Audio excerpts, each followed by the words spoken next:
मौलाना साईं रहमतुल्लाह शर।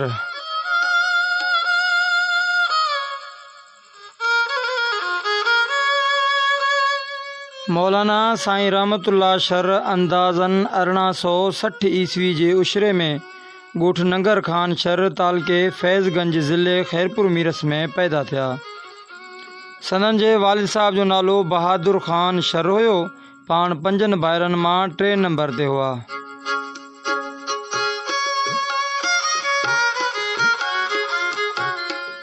याद रहे त तालके फैज़गंज में ॻोठ नंगर खान शर संदन जे वॾे भाउ नंगर खान शर जे नाले सां मनसूब आहे। संदन जी घरवारी संदन जे सॻे सौट मौलाना हाजी अब्दुल हादी नक्शबंदी अलमारूफ़ खुशदिल रहमतुल्लाह अलैह जी भेण हुई। संदन खे 2 पुटनि, हिकु मोहम्मद सालिम, ॿियो अब्दुल बाकी ऐं हिकु न्याणी जी औलाद थी हुई, पर संदन जा 2 फर्ज़ंद मासूमियत में ई वफ़ात करे विया हुआ। मौलाना साईं रहमतुल्लाह अलैह जन कच्चे जे इलाइक़े सीता या पाठ शरीफ़ में दीन जो इल्मु हासिल कयो हो। संदन जे उस्ताद साहिब जो इस्म गिरामी मियाँ मोहम्मद सिद्दीक़ माछी रहमतुल्लाह अलैह आहे। कुछ रिवायतन में संदन जे उस्ताद जो इस्म हसनुल्लाह पाटाई रहमतुल्लाह अलैह भी मिले तो। मौलाना साईं रहमतुल्लाह जन सां कच्चे जो मशहूर आलिम दीन साईं अब्दुल्ला भुर्ट रहमतुल्लाह अलैह भी गॾु पढ़ियो हुयो। साईं रहमतुल्लाह जन दौरान तालीम गुरबत जहिड़ी मजबूरी खे बि मुंहुं ॾिनो हो, जो खेनि जान ते रुगो हिकु जोड़ो हूंदो हुयो, जेको बि पुराणो थी चुको हुयो। पाण उन में ई हुया त मालिक करीम जे तरफ़ां संदन जे हिन तरह ग़ैबी मदद थी, जो जॾहिं हू इंसानी ज़रूरत ख़ातिर दरसगाह खां ॿाहिरि आया त खेनि कपिड़े जी हिकु लीड़ या टुकड़ो नज़र आयो, जंहिंजो ॻच हिसो ज़मीन में पूरियल हुयो। उनखे कढियाऊं त खेनि ॿधल ॻंढ नज़र आई, जेका बग़ैर खोलण जे अजी उस्ताद साहब जे हवाले कयाऊं। जॾहिं उहा ॻंढ खोली वई त उन में पुराणे दौर जो ₹1 जो सिक्को ॿधल हुयो। उहो ॾिसी संदन खे उस्ताद मोहतरम चयो, ही तुंहिंजी ग़ैबी मदद थी आहे। साईं रहमतुल्लाह जन भरचूंडी शरीफ जे बुज़ुर्ग ऐं बानी हाफ़िज़ मियाँ मोहम्मद सिद्दीक़ रहमतुल्लाह अलैह जन सां बैयत फरमाई हुई। मौलाना साहब आलिम थियण खां पोइ ज़िले बदीन जे हिकु ॻोठ जी दरसगाह में बि मुक़ररु थिया हुआ, जेको दरसगाह मियाँ मोहम्मद उस्मान जो हुयो। हिन रिवायत जा वधीक तफ़सील मिली न सघिया आहिनि। उनखां अलावा मुख़्तलिफ़ हंधनि ते दीन जी ख़िदमत करणु फरमाई। पाण हिकु ॻोठ में दीन जी ख़िदमत में मसरूफ़ हुआ त खेनि उते इहो मालूम थियो त हिते गैर शरई अमल हली रहिया आहिनि, जंहिं ते सिर्फ़ु अल्लाह कारण उतां कावड़ जी पंहिंजे ॻोठ रवाना थी विया। कुझु ॾींहंनि खां पोइ उन ॻोठ जो रईस, जेको वॾो मालदार पिणु हो, संदन वटि कही आयो ऐं वापसि हलण लाइ चयो, मगर वापसि हलण खां इनकार कयऊं त खेनि उन शख़्स मालिक करीम जो वास्तो ॾिनो, जंहिं बाद जल्दी में खेसि वेझो करे पंहिंजे सीने सां लॻायऊं। भाकुर पाइण खां पोइ खेसि वापसि मोकिलियऊं। मालिक करीम संदन जे उन भाकर में अहिड़ी त रूहानी बरकत रखी हुई, जो उन शख़्स जी क़िस्मत ई बदिलजी वई, छो त उहो शख़्स बाद में परहेज़गार बणिजी वियो ऐं हुन पंहिंजो समूरो माल ख़ुदा जी राह में ख़र्च करे छॾियो ऐं उहो शख़्स सख़ी सईद खान लाखो सजण लॻो।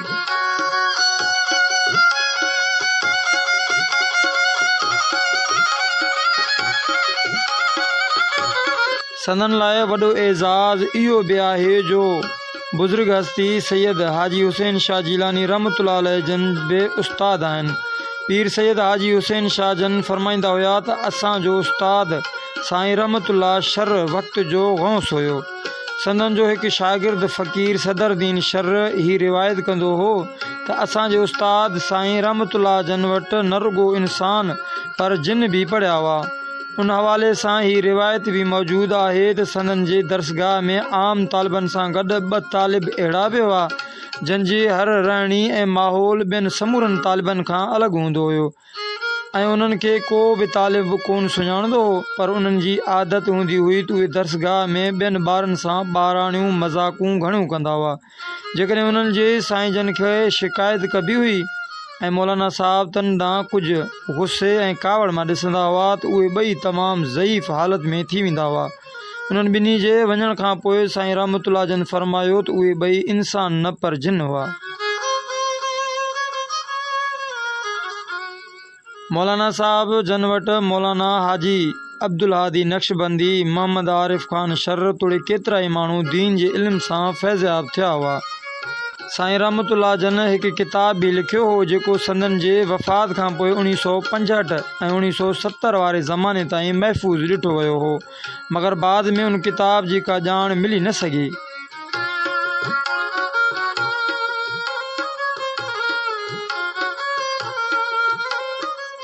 पाण हिकु सिंधी किताब हिदाया असदी जेको सैयद असदुल्ला शाह जो लिखियल आहे, उन किताब जे ॿिए जिल्द में संदन जी लिखियल हिकु इबारत जेका अहले सुन्नत जे अक़ीदनि मुताबिक़ आहे पिणु मौजूदु आहे, जेको किताब हिन वक़्तु बि पीर इमाम बख़्श कादरी साहब जी लाइब्रेरी में मौजूदु आहे।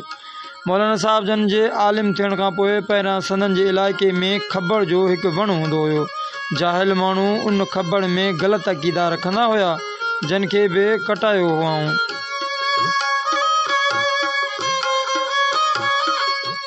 साईं रहमतुल्लाह जन जी विसाल खे 30 साल गुज़री वञण खां पोइ जी ॻाल्हि आहे त संदन जे हिकु शागिर्द इशाक जी नमाज़ पढ़ण खां रहिजी वई ऐं हू निंड सुम्ही रहियो। ख़्वाब अंदरि छा ॾिसे त साईं रहमतुल्लाह जन जी ज़ियारत थियसि ऐं हू संदन सां मुसाफ़ो करण लाइ अॻिते वधियो, मगर साईं रहमतुल्लाह जन खे सीने में ज़ोरदार धक हणण सां गॾु इहो फरमायो त असांजे वेझो न अचिजांइ, छो त तो इशा जी नमाज़ नाहे पढ़ी। उन शख़्स सुजाग थियण खां पोइ फ़ौरन नमाज़ अदा कई, पर पोइ बि धक जो असर देर ताईं महसूस करे रहियो हो। साईं रहमतुल्लाह जन आधी राति जो थी इबादत इलाही में मशगूल थी वेंदा हुआ, जॾहिं त उन दौरान पंहिंजा ई लिखियल अशार जेके आख़िरत जी यादि आहिनि झूंगारींदा हुआ।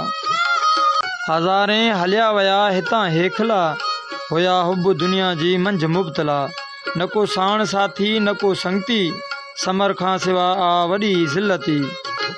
उन वक़्तु संदन जी घरवारी जंड पीअण जे लाइ बि उथंदी हुई त खेसि जंड पीअण वक़्तु नूरानी तजलियूं नज़र ईंदियूं हुयूं, जंहिं करे हू घबराइजी वेंदी हुई त खेसि अखियूं बंदि करण या मुंहं ते कपिड़ो ॾियण जी हिदायत कंदा हुआ।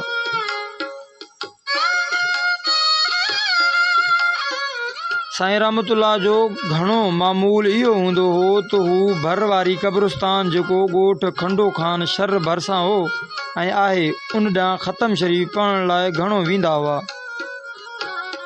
साईं रहमतुल्लाह जन जे विसाल जो वक़्तु वेझो थियो ऐं हू कुझु बीमार थी पिया त पीर सैयद अली असगर शाह जीलानी रहमतुल्लाह ॾांहुं संदन जे ख़लीफ़े अली गुल फ़कीर शर सां पाण वटि अचण लाइ पैगाम मोकिलियाऊं ऐं कुझु वक़्त खां पोइ साईं जन अचण जी इंतज़ार में ई हुआ त ओचितो पाण वटि वेठल माण्हुनि खे चयूं त उथो, साईं अली असगर शाह अची रहियो आहे, संदन खे असां ताईं वठी अचो। कुझु माण्हू विया त बराबरि साईं अली असगर शाह पंहिंजे ख़लीफ़े अली गुल फ़कीर शर समेत अची रहिया हुआ।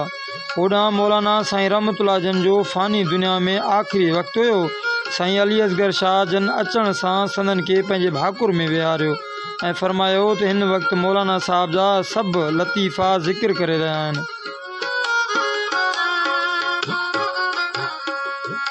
ऐं पाण 1916 ईस्वी धारे ॻोठ नंगर खान शर में विसाल फरमायाऊं।